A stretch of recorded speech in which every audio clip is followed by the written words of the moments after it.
Continuando, irmãos, eu quero narrar um texto que nós temos nas nossas Sagradas Escrituras, no capítulo 4 do Evangelho de Mateus, que é um texto bastante conhecido, que fala das tentações de Jesus.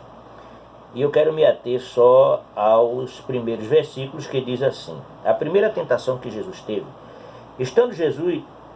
então Jesus foi levado pelo Espírito ao deserto para ser tentado pelo diabo.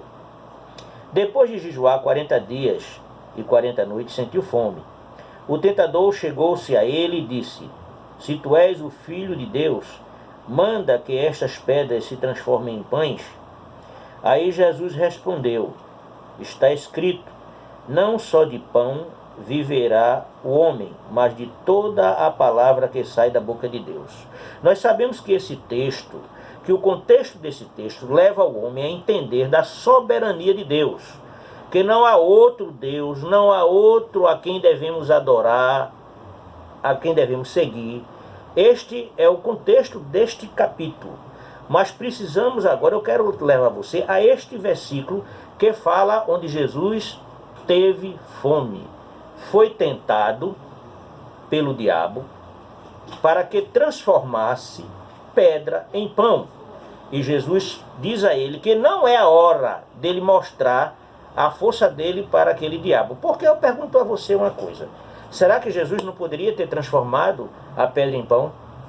Vamos aqui ao capítulo 2 do livro de João, onde encontramos uma frase interessante. Capítulo 2 do Evangelho de João, que diz que no terceiro dia houve um casamento em Caná da Galileia e a mãe de Jesus ali estava. Jesus e os seus discípulos também haviam sido convidados para o casamento. Tendo acabado o vinho, a mãe de Jesus lhes disse: não tem mais vinho. Aí respondeu Jesus: mulher, que tenho eu contigo? Ainda não chegou a minha hora. Aí a mulher volta para os seus discípulos, para as pessoas que estão na festa, e diz: fazei tudo o que ele mandar. Aí Jesus disse: enchei de água essas talhas. E encheram de águas até a borda. Então Jesus disse: tirai agora e levai para o mestre-sala.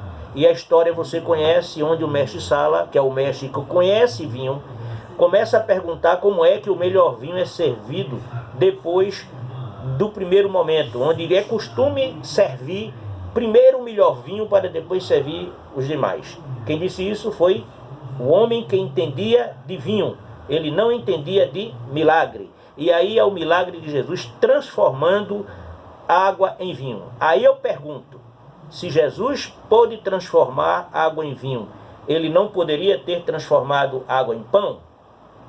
Irmãos, tudo tem o seu momento certo. Tudo tem o seu propósito. Talvez o que esteja acontecendo hoje, nós não estejamos entendendo agora, mas iremos entender depois que as coisas passarem.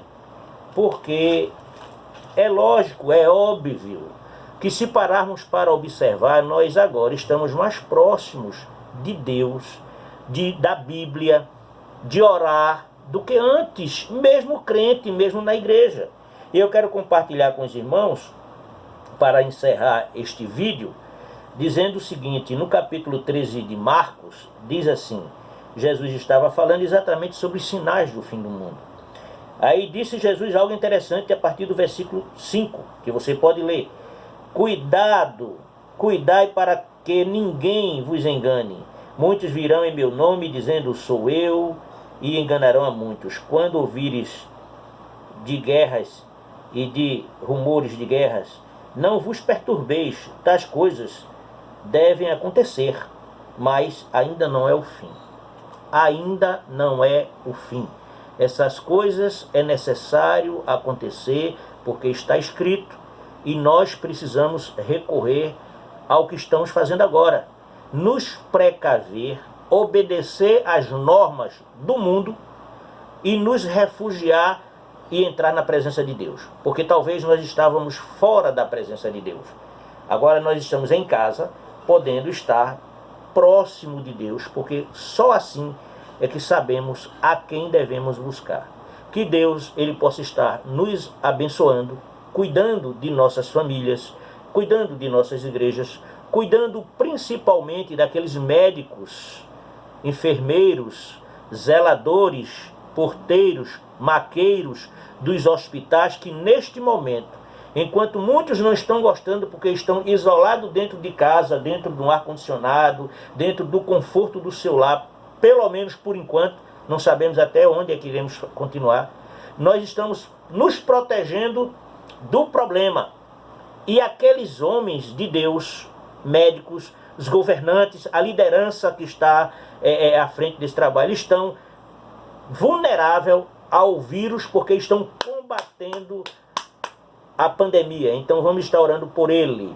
Eu agradeço a minha igreja e agradeço a minha liderança. E quero dar um recado, mais uma vez, encerrar com um recado para a minha igreja.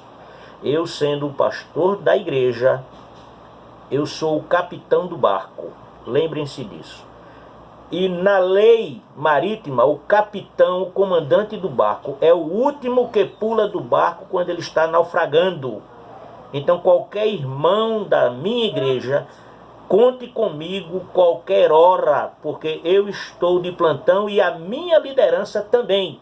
Eu tenho certeza, porque nós estamos sempre em contato com a liderança, conversando com a liderança, trabalhando o que pode acontecer. Se algum irmão estiver em dificuldade, estiver precisando, não sofra sozinho.